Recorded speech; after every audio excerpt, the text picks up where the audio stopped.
പിന്നെ അവർ പറയാൻ സാധ്യതയുള്ളത് മുഅ്ജിസത്ത് കറാമത്താണ്, അത് കൊടുത്ത കഴിവാണ് എന്നുള്ളൊരു വാദമാണ്. അങ്ങനെ ഒരു കഴിവ് അള്ളാഹു ആർക്കും തന്നെ കൊടുത്തിട്ടില്ല. മുഅ്ജിസത്ത് കറാമത്ത് എന്ന് പറഞ്ഞാൽ കൊടുത്ത കഴിവ് എന്ന് തെളിയിക്കാൻ മുസ്ലിയാക്കന്മാരെ കൊണ്ട് പറ്റുകയുമില്ല. യൂസുഫ് നബി അലൈഹിസ്സലാം ജയിലിലിരിക്കുക. ഇപ്പൊ രണ്ടാള് വന്നിട്ട് ഞങ്ങൾ ഇങ്ങനെ ഒരു സ്വപ്നം കണ്ടു പറഞ്ഞു.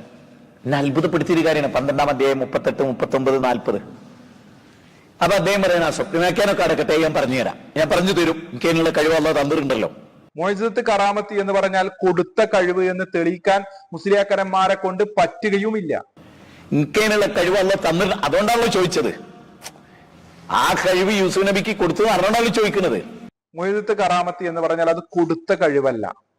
അങ്ങനെ ഒരു കൊടുത്ത കഴിവാണ് എങ്കിൽ അവർക്ക് യഥേഷ്ടം അത് ഉപയോഗപ്പെടുത്താൻ വേണ്ടി സാധിക്കും. കൊടുത്ത കഴിവെന്നാണല്ലോ ചോദിക്കുന്നത്, കൊടുക്കാത്ത കഴിവല്ലല്ലോ. അവിടെ സ്വപ്ന വ്യാഖ്യാനം വേറുള്ളവർക്ക് കഴിവില്ലാത്തതുകൊണ്ട് അവിടെ എടുത്തു പോയില്ല. ദീന് പഠിക്കേണ്ടവർക്ക് ഇതിൽ തന്നെ വലിയ പോയിന്റാ. കൊടുത്ത കഴിവ് എന്നത് ഊഹം മാത്രമാണ്. മാത്രവുമല്ല, ഇവിടെ അൻവർ ഹുസൈൻ പറഞ്ഞ ആ ഒരു കൃത്യമായ ഒരു വിഷയം, അത് അള്ളാഹുവിന്റെ പേരിൽ കളവ് പറയലാണ്. അപ്പൊ യൂസുഫ് നബി പറയാണ്, എനിക്ക് പടച്ചവൻ തന്ന കഴിവായതുകൊണ്ട് ഞാൻ പ്രകടിപ്പിച്ചില്ല, ഞാൻ കുറ്റക്കാരനാവും.